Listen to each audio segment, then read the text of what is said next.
Coucou les CP, pardon. Donc on se retrouve pour la correction. Donc 6 plus 6. 6 plus 6 c'est égal à 12. Plus 6 c'est égal à 18. Plus 6 c'est égal à 24. C'est égal à 24. Donc on peut dire que 4 groupes de 6 font 24. 4 fois 6 c'est égal à 24. Il y a 24 crayons en tout. Ensuite on avait 7 plus 7 plus 7. Alors, 7 plus 7, c'est égal à 14, plus 7, tu avances encore de 7, c'est égal à 21.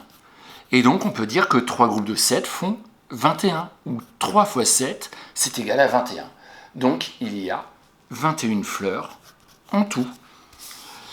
Et là, on a les perles. 8 plus 8, c'est égal à 16. Donc, 2 groupes de 8 font 16. Il y a 16 perles en tout. On va regarder la page suivante, la page 92. Oui, c'est bien ça, attends. Oui, c'est ça. Mousse. Non, je me suis perdu. Attends, j'essaie de me retrouver. Ah non, j'ai fait la page 91 avant la page 90. Oh, excuse-moi, mais je pense que tu t'en es rendu compte. Tu vas te réadapter. Alors maintenant, tu reviens une page en avant, s'il te plaît. Et je suis désolé. Donc, les chaussons aux pommes. Alors, on a 2 plus 2 plus 2, c'est égal à 6. Oui, c'était facile. 2 plus 2 égale 4, plus 2 égale 6. 3 groupes de 2 font 6. Il y a 6 chaussons aux pommes en tout. Idriss nous dit, il y a 5 assiettes, il y a 2 parts de tarte par assiette. Combien de parts y a-t-il en tout? Alors, 2 plus 2, c'est égal à 4. Plus 2, 6. Plus 2, 8. Plus 2, 10. Bah ouais, on sait compter de 2 en 2. 2, 4, 6, 8, 10. Donc, 5 groupes de 2 font 10. Il y a 10 parts de tarte en tout.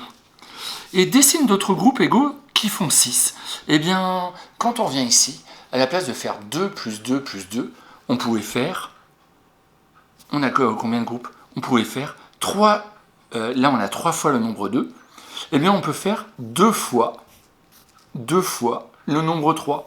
C'est-à-dire 3 plus 3. Et c'est égal à 6. Et là, on a 2 plus 2 plus 2 plus 2 plus 2. 5 groupes de 2 font 10. Et bien, au lieu de faire 5 groupes de 2, on peut faire... Oui, bravo. On peut faire 2 groupes de 5. 2 fois 5 est égal à 10. C'est la même chose. Voilà. Alors, j'espère que tu as bien compris. Et tu vois que c'est ce qui est super important pour réussir à faire des fois. Attends, je vais tourner la caméra vers moi. Eh bien, c'est de savoir faire des suites de nombres comme on a pu jouer en classe. Si tu sais compter de 2 en 2. 2, 4, 6, 8, 10, 12, 14, 16, 18, 20. Eh ben, tu sais faire des fois. Là, tu sais faire la table fois 2. Si tu sais compter de 5 en 5, 5, 10, 15, 20, 25, eh ben là, tu viens de faire 5 fois 5, 25. Quand tu sais compter de 5 en 5, eh bien, tu connais la table fois 5. Si tu sais compter de 3 en 3, tu connais la table fois 3.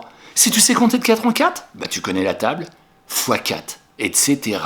Et c'est pour ça qu'on s'est souvent entraîné en classe à compter de 2 en 2, de 3 en 3, de 4 en 4, de 5 en 5. C'était pour se préparer à bien connaître les tables de fois.